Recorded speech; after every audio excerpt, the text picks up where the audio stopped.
Hello दोस्तों, स्वागत है आपका नई वीडियो में। आज हम अपनी क्लास को कंटिन्यू करेंगे और कक्षा 12 का चैप्टर नंबर 2 जहां तक हमने करा दिया था उसके आगे के पोर्शन को स्टार्ट करेंगे। ठीक है, तो ज्यादा समय बर्बाद न करते हुए स्टार्ट करते हैं आज का अगला पोर्शन। तो अगला पोर्शन क्या है? गॉस की प्रमेय से कूलॉम के नियम का निगमन। गॉस की प्रमेय से कूलॉम के नियम का निगमन का चित्र हमने यहाँ पे बना लिया है पहले से ही। अब आपको केवल समझाना है। तो समझाने में क्या है कि मान लेंगे माना प्लस क्यू आवेश बिंदु O पर स्थित है। माना प्लस क्यू आवेश बिंदु O पर स्थित है और O से स्मॉल r दूरी पर एक बिंदु P है, और O से बिंदु r मीटर की दूरी पर एक बिंदु P है जिस पर हमें वैद्युत क्षेत्र की तीव्रता ज्ञात करनी है। इसके लिए हम O को केंद्र मानकर दूरी r को त्रिज्या लेकर एक काल्पनिक गोलीय पृष्ठ खींचते हैं। दोबारा से समझा दूं, बिंदु O को केंद्र मानकर दूरी r को त्रिज्या लेकर एक काल्पनिक गोलीय पृष्ठ खींचते हैं जिसे हम गॉसीय पृष्ठ कहते हैं। ठीक है, इतनी बात आपको समझ में आ रही है। और बिंदु P जो है इस गॉसीय पृष्ठ पर स्थित है। तो मान लेते हैं कि माना बिंदु P पर एक सूक्ष्म क्षेत्रफल dA है। माना बिंदु P पर एक सूक्ष्म क्षेत्रफल dA है। ये भी बात हमको ध्यान में रखनी है। आगे क्या है कि गॉसीय पृष्ठ के प्रत्येक बिंदु पर वैद्युत क्षेत्र की तीव्रता E का मान समान और बाहर की ओर खींचे गए लंब की दिशा में होगा। ठीक है, तो इतनी बात जो हमने आपको समझाई है पहले उसको राइट डाउन कर देते हैं ताकि आपको अच्छी प्रकार से अच्छे ढंग से थ्योरी भी आपकी क्लियर हो सके। ठीक है,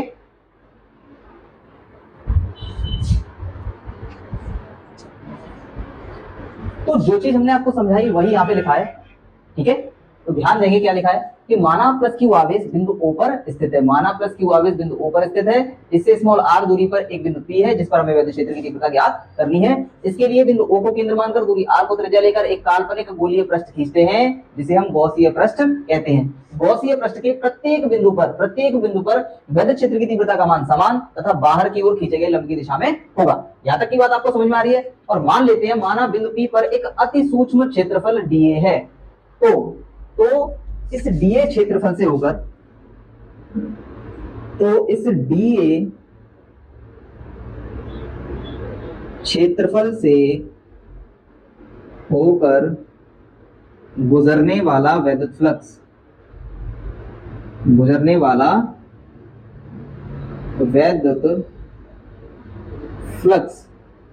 सूक्ष्म क्षेत्रफल है तो d phi E is equal to vector E dot dA। आगे इसको सॉल्व करते हैं। दो सदिशों का अदिश गुणन क्या होता है? E dA cos theta. और हम जानते हैं कि वैद्युत क्षेत्र और जो क्षेत्रफल है दोनों की दिशा समान है अर्थात इनके बीच में कोई कोण नहीं बन रहा है। तो d phi E is equal to हो जाएगा E dA cos 0 अंश, और cos 0 का मान होता है 1, तो d phi E बराबर हो जाएगा E dA। आगे संपूर्ण गॉसीय पृष्ठ से होकर गुजरने वाला वैद्युत फ्लक्स, संपूर्ण गॉसीय पृष्ठ से होकर गुजरने वाला वैद्युत फ्लक्स। तो संपूर्ण गॉसीय पृष्ठ से होकर गुजरने वाला वैद्युत फ्लक्स क्या हो जाएगा? Phi E is equal to integration of बंद पृष्ठ। ठीक है, इंटीग्रेशन कर देंगे बंद पृष्ठ का और d फाई E ले लेंगे यहाँ पे। ठीक है, तो phi E is equal to यहाँ से d फाई E की वैल्यू का लगा देंगे E dA, तो ये हो जाएगा इंटीग्रेशन ऑफ बंद पृष्ठ E dA। ठीक है, इसको हम ऊपर लिख लेते हैं यहाँ पे। आगे क्या होगा कि फाई E वैद्युत क्षेत्र नियत होगा तो बाहर ले लेंगे इसको, integration of dA।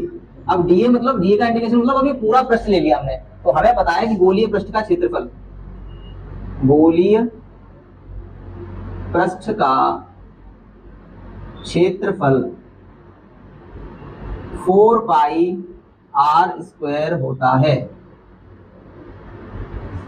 4 pi r square होता है। अतः phi E is equal to हो जाएगा E into 4 pi r square. Question मान लेंगे इसको फर्स्ट। ठीक है, यहां तक क्लियर है। गॉस की प्रमेय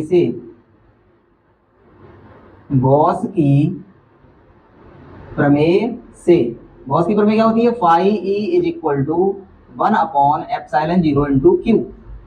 इसे मान लेंगे क्वेश्चन नंबर सेकंड। समीकरण 1 से फाई E का मान समीकरण 2 में रखने पर, समीकरण 1 से फाई ई का मान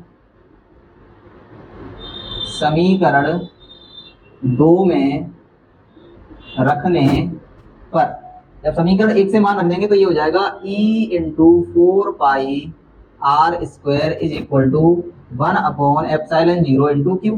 ये 4 पाई आर स्क्वायर को हम इधर नीचे पहुंचा देंगे तो ई बराबर हो जाएगा 1/4 पाई एप्सिलॉन 0, आर स्क्वायर को इस क्यू के नीचे पहुंचा दूं तो Q/r²।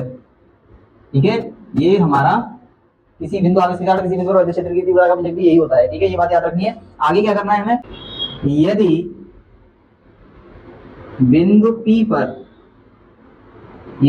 P पर कोई धन परीक्षण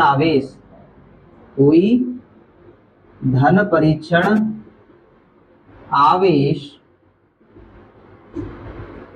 Q0 रखा हो तो उस पर लगने वाला बल, तो किसी आवेश पर लगने वाला बल क्या होता है, F is equal to Q0 into E, वैद्युत क्षेत्र इंटू उस आवेश के गुणनफल को क्या कहते हैं, उस पर लगने वाला बल होता है। तो यहाँ पे E का वैल्यू रख दें, यहाँ से इक्वेशन मान लें इसको थर्ड, इस तीसरी इक्वेशन से E की वैल्यू यहाँ पे रख देंगे तो क्या हो जाएगा, F is equal to Q0 into 1/4 pi epsilon 0 into Q/r²। इस Q0 को इधर ले चले तो F इज इक्वल हो जाएगा 1/4 पाई एप्सिलॉन 0 इंटू Q0/r²। यही हमारा कूलाम का नियम होता है। ठीक है, यही कूलाम का नियम है जो दो बिंदु आवेशों के बीच लगता है। ठीक है, तो यहां तक आपको अच्छी प्रकार से समझ में आ चुका होगा कि क्या है गॉस की प्रमेय से कूलाम के नियम का निगमन। ठीक है, इसको आप राइट डाउन कर सकते हैं, थ्योरी भी आपकी कंप्लीट है एकदम से। ठीक है,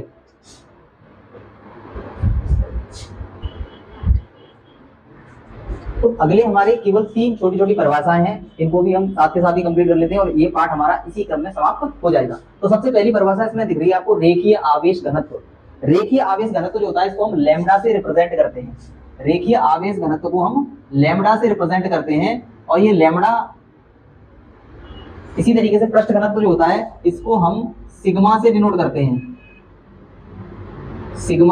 ये आधा नान जो होता है ये सिग्मा का प्रतीक चिन्ह है, और आयतन घनत्व जो होता है इसको हम रो से डिनोट करते हैं।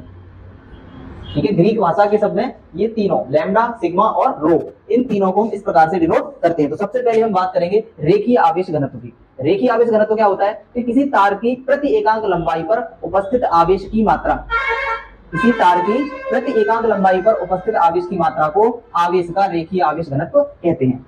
ठीक है, ये यहाँ पे बात समझ में आ रही है आपको कि किसी तार की प्रति एकांक लंबाई पर उपस्थित आवेश की मात्रा को हम क्या कहते हैं, रेखीय आवेश घनत्व कहते हैं, और यही परिभाषा हमें यहाँ पे लिखनी है। ठीक है,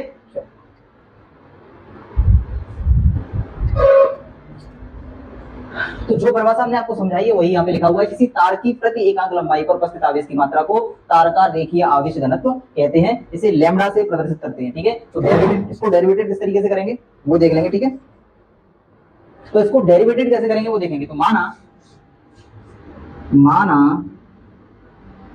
किसी तार की लंबाई स्मॉल l तथा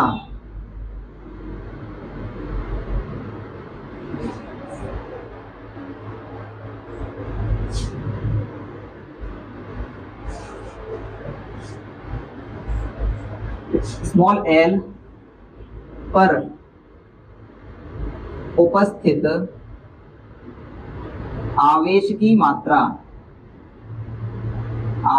मात्रा Q हो तो तार का रेखीय आवेश घनत्व तो लैम्बडा बराबर होता है Q/L। ठीक है, ये बात हमें याद रखनी है, लैम्बडा बराबर Q/L। ठीक है, Q इसका मात्रक कैसे लिखेंगे, Q का मात्रक आवेश का मात्रक क्या होता है, कूलाम, और लंबाई का मात्रक मीटर, तो कूलाम प्रति मीटर इसका मात्रक हो जाएगा। ठीक है, तो यहां लिख देते हैं इस बात को, इसका मात्रक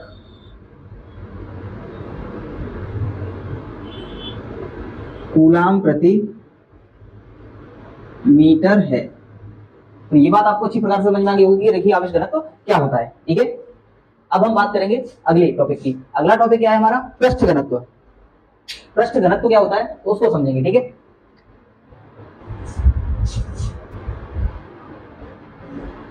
अगला टॉपिक हमारा है पृष्ठ घनत्व। और पृष्ठ घनत्व क्या होता है? किसी पृष्ठ के प्रति एकांक क्षेत्रफल पर उपस्थित आवेश की मात्रा को आवेश का पृष्ठ घनत्व कहते हैं। एक बार से रिपीट कर दूं मैं, किसी पृष्ठ के प्रति एकांक क्षेत्रफल पर उपस्थित आवेश की मात्रा को आवेश का पृष्ठ घनत्व कहते हैं। इसको हम सिग्मा से रिप्रेजेंट करते हैं, सिग्मा से इसको डिनोट करते हैं। ये बात हम यहाँ पे लिख देते हैं कि किसी पृष्ठ के प्रति एकांक क्षेत्रफल पर उपस्थित आवेश की मात्रा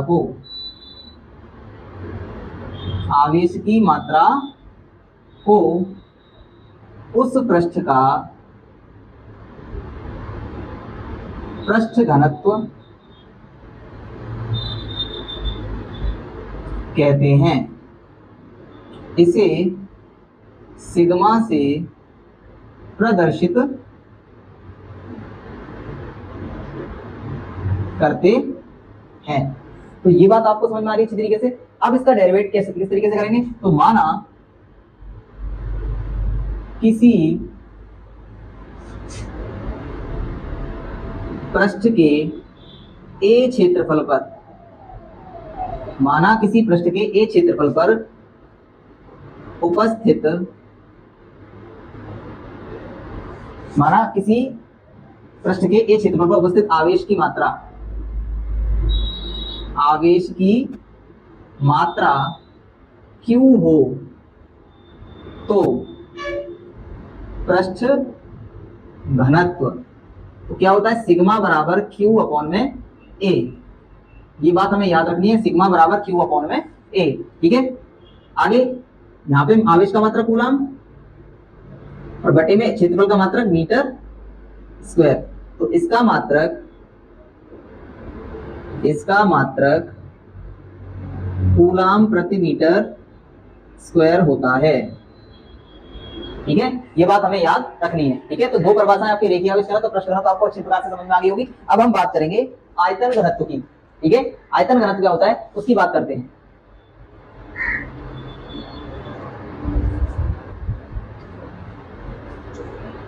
आयतन घनत्व क्या होता है कि किसी पृष्ठ के प्रति एकांक क्षेत्रफल पर, किसी पृष्ठ के प्रति एकांक आयतन में उपस्थित आवेश की मात्रा, किसी पृष्ठ के प्रति एकांक आयतन में उपस्थित आवेश की मात्रा को आवेश का आयतन घनत्व कहते हैं। तो इस बात को भी हम यहाँ पे राइट डाउन करते हैं कि किसी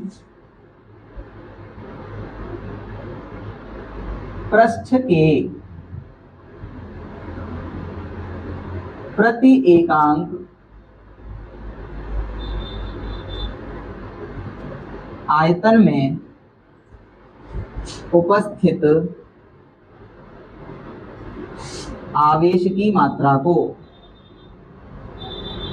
आवेश की मात्रा को उस पृष्ठ का आयतन घनत्व कहते हैं। इसे रो से प्रदर्शित करते हैं, इसे रो से प्रदर्शित करते हैं। ठीक है, तो यहां पे भी डेरिवेट कर देते हैं इसको। माना किसी पृष्ठ के V आयतन में, माना किसी पृष्ठ के V आयतन में उपस्थित आवेश की मात्रा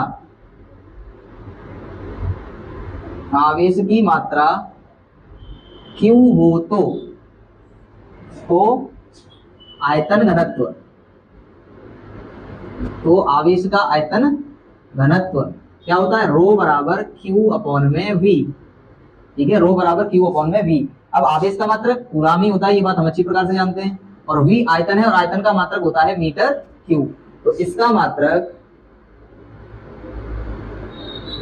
मात्रक कूलाम प्रति मीटर क्यूब है। ठीक है, तो ये यहाँ पे आपका पार्ट 2 जो है विद्युत फ्लक्स तथा गॉस की प्रमेय पूरी तरीके से हमने कंप्लीट करा दिया है। ठीक है, तो उम्मीद है आपको पूरा वीडियो पसंद आया होगा। और भी अच्छी अच्छी प्रकार की वीडियोस और पूरा कोर्स कंप्लीट करने के लिए हमारे चैनल को सब्सक्राइब करना ना भूलें। ठीक है, अगर वीडियो आपको पसंद आया है तो वीडियो को लाइक जरूर करें। ठीक है, धन्यवाद।